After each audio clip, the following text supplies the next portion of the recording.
ముకుందమాల స్తోత్రం నుండి ఒక శ్లోకం చెప్పుకుందాం. 23వ శ్లోకం చూడండి. శత్రుచ్ఛేదైక మంత్రం సకల ఉపనిషద్వాక్య సంపూజ్య మంత్రం సంసారోత్తార మంత్రం సముపచిత తమస్సంగ నిర్యాణ మంత్రం సర్వైశ్వర్యకర్య మంత్రం వ్యసన భుజగ సంతుష్ట సంతాన మంత్రం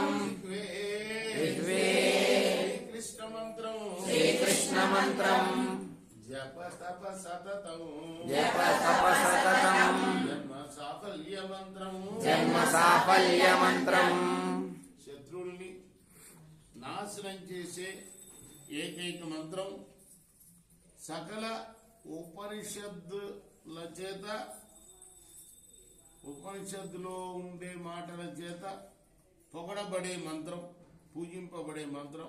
అలానే సంసారం నుండి తరింపజేసే మంత్రం, అజ్ఞానంతో